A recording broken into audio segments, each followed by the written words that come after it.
Hello Steve, today is Thursday, April the 10th. Today I'm going to share with you a game I invented back in my university days. It's a game that proved to be a lot of fun when we had a little bit of free time with a friend. And it's one I'm looking to refine the rules of and make even better for future use. I hadn't thought about this game for a while, but over the weekend I remembered it and kind of played it with a couple people. And the results ended up being pretty positive. And once our game of Battleship has come to an end, it's a possibility that we could play a version of this game. So what is this game, you might ask? Well, the game is based on a third-year math course I took called graph theory. And it sounds pretty complicated, but it's actually one of the easier to comprehend areas of math out there. Basically, a graph is a set of circles, or dots if you prefer, that are connected by line segments. So here's an example of what a graph might look like. See, it's actually not all that complicated. And there's a concept we'd learned in that course called coloring a graph. Now I know what you're thinking, this sounds like kindergarten all over again, and actually it's not too far away from that. What a coloring of a graph is you assign a number to every one of the circles on the graph. And the only one rule to this coloring is that no two circles connected by a line segment can have the same number. So if a circle has the number 1, any circle connected to that circle by a line segment cannot have that number 1. It would have to take either 2 or 3 or 4. So in order to create a coloring for the graph, we learned something known as the greedy coloring algorithm. And that once again sounds very complicated, but it really isn't that complicated. Essentially, all you do is you assign a number to one circle at a time until you've numbered all the circles. You have to assign the lowest possible number while doing that. I'll provide an example with the graph I showed you. I'll start by placing the number 1 in a random spot. In one of the circles directly beside the one I just put a 1 in, I can't put a 1 in those anymore, so I'm going to put a 2 in one of those ones.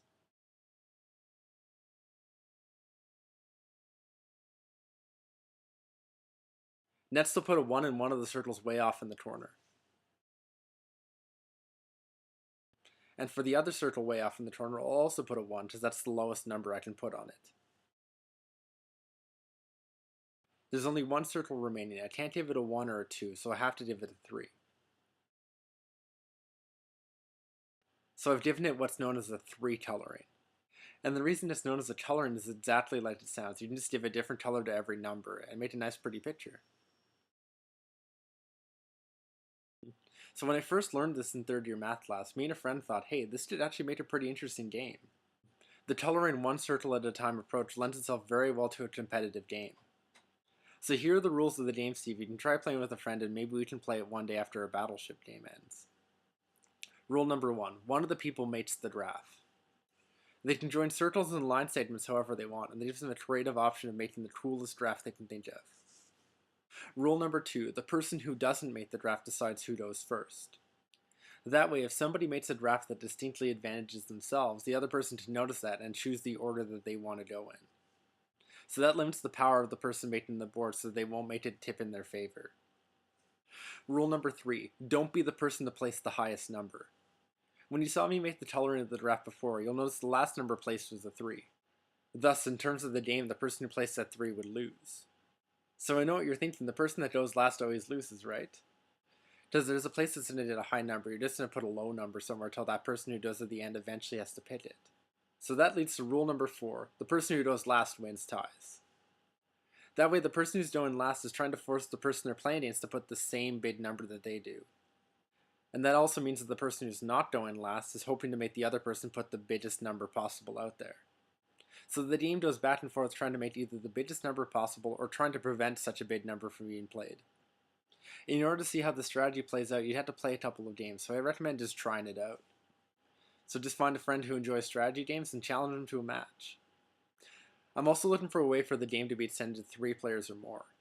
With 3 or more players, it's obvious the way the turn order would go, but the only thing that wasn't as obvious is who would win and for what reasons, and who chooses who goes first and things like that.